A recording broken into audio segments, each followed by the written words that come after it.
Howdy everyone, it's me once again, the one and only Killer Dan. And today, I'm still continuing my Disney movie marathon by talking about something Disney related. Well, here's something I haven't done in a little while. Reviewing something that's Disney related. Instead of just, trying to defend it or talk about something that's uh related to theme parks or whatever. But this time an actual review. And it's been on my to-do list for some time. I mean, I know this is technically a notebook, a really well-out notebook, but I'm calling it a to-do list because I have a lot of movies to review on here, and I do mean a lot. Anyway, the film I'll be talking about today is the one titled. It's this one, folks.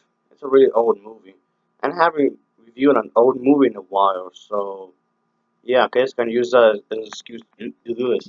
And I also want to speak about this film because when it comes to the Disney studios, the Walt Disney Studios, I, I felt that not a whole lot of people are speaking about the live action movie stuff. Well, at the very least, not enough. That's why I take it anyway. At least not enough. They don't talk about enough of their live action stuff. Which, to some degree, I kind of understand as to why they would talk about their animated stuff a bit more because that's what made them famous. But I just want to talk about this mostly because of that. They don't talk. I feel like they don't talk about the live action stuff. As my eyes, not enough anyway. So yeah. Well, I'm a top secret agent, and I do have a lot of time on my hands. Well, when I'm not being bothered anyway. So this is the film we're talking about. Yes, we do see these two characters exchange places, so each other would experience things that they're not really accustomed to. So yeah, the poor and the rich swap places. That's pretty much the overall idea here. So yeah, there's that. And no, before anyone gets ahead of themselves, this film is not trying to beat you over the head with a message that, oh, you should appreciate things that you don't have. Oh, it's not easy for some people. Not everyone's, not everyone is born with a silver spoon in the mouth. The film is not doing that. Thankfully, the film is not doing that. So, just thought I'd clear that up for a moment there. But anyway, as always, I do have to talk about the plot, so let's just get into it, shall we? This film was based upon a book which I never read, just so you know. So this film does take place in a 16th century drama kind of a thing. And it pretty much tells the story of the misadventures and lessons learned by these two individuals. And these two boys, coincidentally enough, they happen to look very similar. And they swore that they would, I guess, trying to see how things are on the other way of life. Oh yeah, the grass is really greener on the other side, or on the other side of the fence and whatnot, and see how things would come out.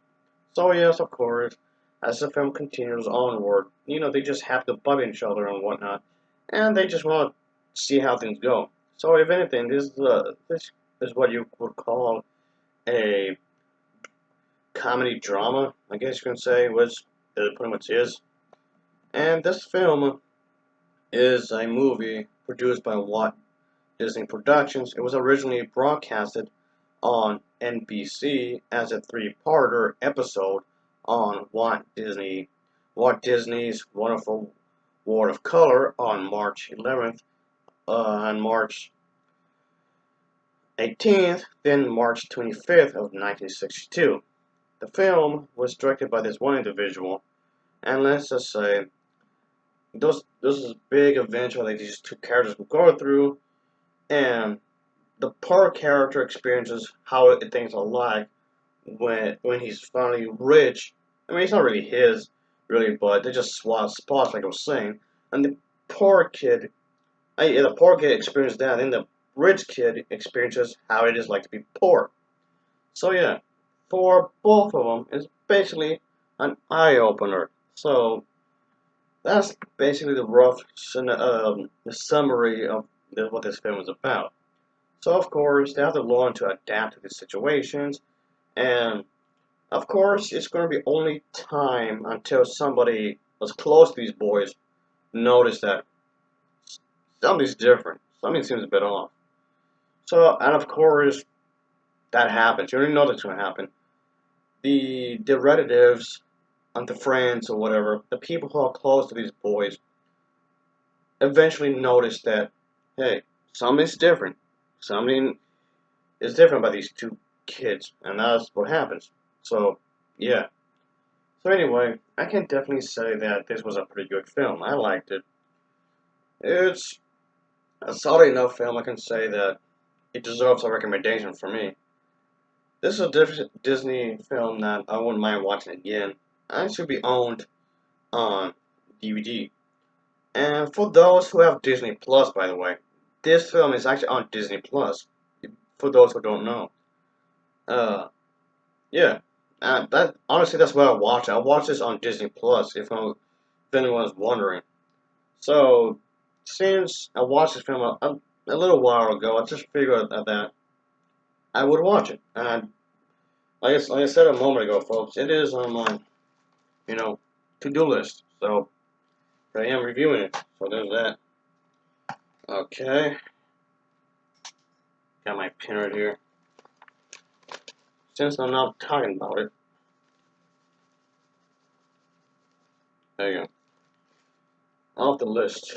Since I'm already there you go. There you go. So yeah, I really liked it. The acting wasn't too bad. I mean, yeah, the acting he was actually surprisingly good. When it comes to kids, I usually don't want to see kids as main characters because I usually find child actors annoying. I mean, it's already bad enough in real life. I have to deal with annoying kids. I find kids annoying in real life, and I find kids annoying in film. So this is one of those few times where the child actors are actually pretty good. So it didn't piss me off. So that's what count for something. The story itself may not be all that original, but the way they handle it was actually pretty good. There's a few decent chuckles to be had here and there, and it does what it's supposed to. So it is pretty entertaining, folks. When it comes to the live action Disney films, they don't make them like you used to. They really don't. The Walt Disney Company really does not make their live action films like they used in the past. They really don't. I mean, the style, the overall charm of it is different. I mean, is this film cheesy? Yeah, it is. It's a bit corny, yes, but if anything, that kind of helps it to give it a little charm. If I'm gonna be honest here. But anyway, I liked it. I'll give it an overall rating of a 7.1 out of 10. I guess a 7.1 out of 10 for me. As always, thanks for watching and take care. Until next time, see ya. Oh yeah.